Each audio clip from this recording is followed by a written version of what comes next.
So once you have your Ubuntu set up, one of the main things you've got to make sure you have is the ability to copy from the host over to the client, because that's very handy. So here I have this, my Word document is out on my host machine, and I'm copying it. And then over here, I'm going to open a text editor in Ubuntu. And I can paste. So I have that ability. If you don't have that ability, once you set up your Ubuntu machine, then you need to do a little bit of work, but it's too important to, you'll be too handicapped if you don't have that ability. I'm going to save this text document. You don't want anything fancy, your script should just be a text document. We'll probably get something fancier than a text editor, so that there'll be some coding and it will give us some coloring hints to tell us if it's good bash or not. But for at least to start, we can do just this text editor that sort of comes already pre-installed. We don't want to use something like OpenOffice or anything like that. You want text. You don't want, you don't want anything to be bolded or anything like that. You don't want anything that Word would give you or OpenOffice would give you. You just want a text editor. I'm going to put this in documents. I'm going to call it gauss.sh and save it. And then I'm going to open a terminal. So I can either click on this and search for terminal. That's one way. And another way is Control-Alt-T. That also brings up a terminal. And then you've got to sometimes watch in your virtual machine. Is your host taking, like when you do sort of control sequences, or is it the host that's taking them or the virtual machine that's taking them? But okay, so this opened up in my home directory, and I think I just saved that in documents. So I need to move over to documents, and that's a CD command. It is case sensitive over in Linux land, so it was a capital D. And then I'm going to do an ls and see what's there. There is my Gauss SH. I'm going to do a fancier ls sail, and that gives me the permissions. So here I see my Gauss. For me, as the user of this file, I made it. There it is, my name, Blum. And I have read and write, but not execute abilities. And I can run right now, for now, I can run this script by using the command dash in front of it. Spell Gauss consistently. And this, that's what it's supposed to do, 50-50. I have a sum that starts at 0, like sums usually do. This is a for loop.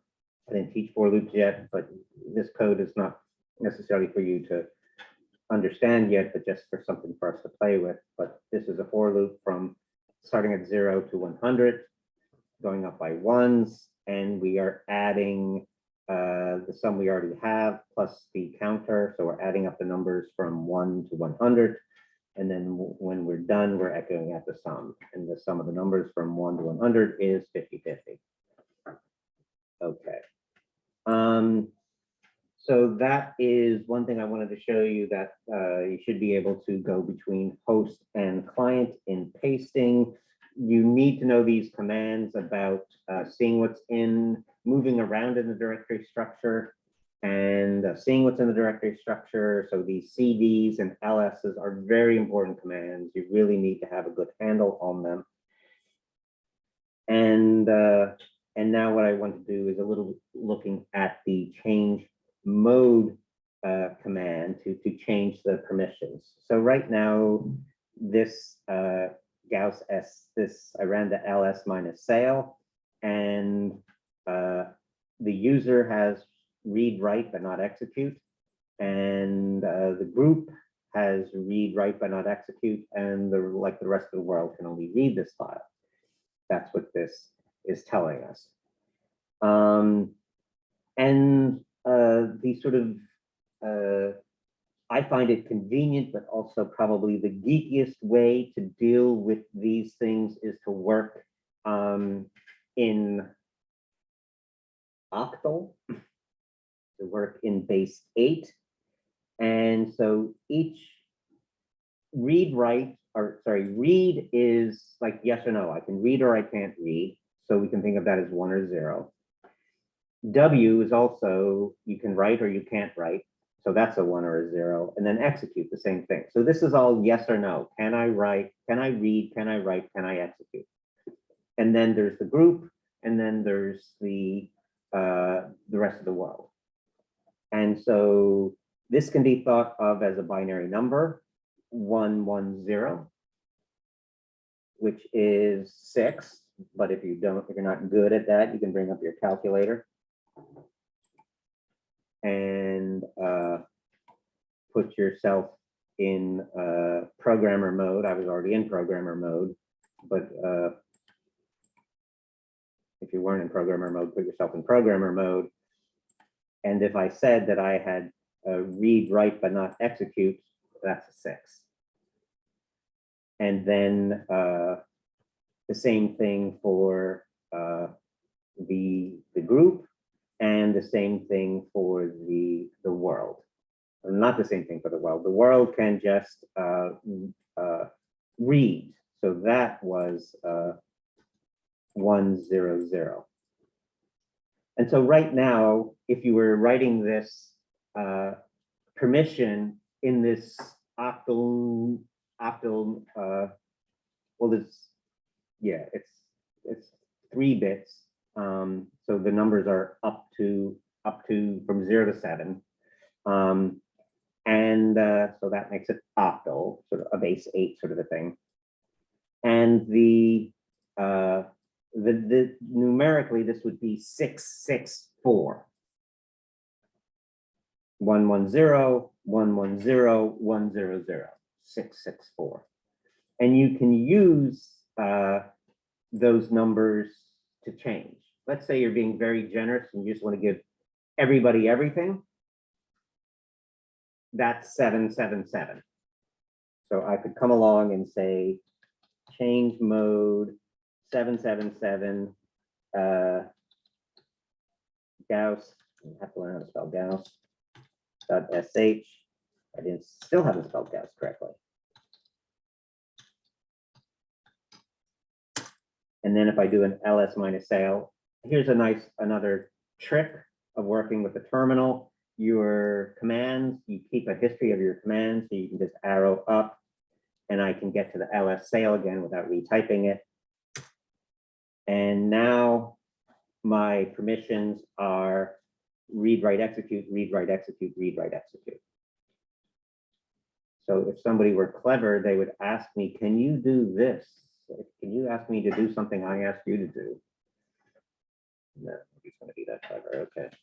You don't need my help. So if I said, give everything to the user, give read and execute to the group, and give nothing to the world. So that would be, for the first number would be, everything would be a 7, 1, 1, 1.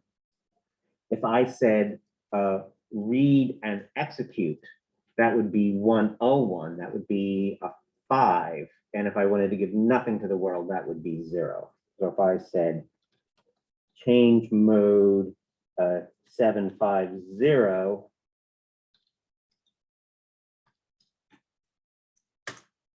and then did my ls sale, it is the user can read, write, and execute. They can do everything. The group can read and execute, and the world can do nothing. And so this means, since these are scripts, to execute them implies that you need to be able to read them, because it's not like it's some already made into binary code, some binary executable. it is a script that needs to be read in order to be executed. But you've said that I, the owner of the thing, can do everything, read, write, and execute. The group can read this program and run this program, but they can't change it. I don't trust my group. And then the world, I don't care about the world. The world is not allowed to do anything. This is my file, my script. Okay, so I just wanted to do a little demo. There's a little demo. Stop recording.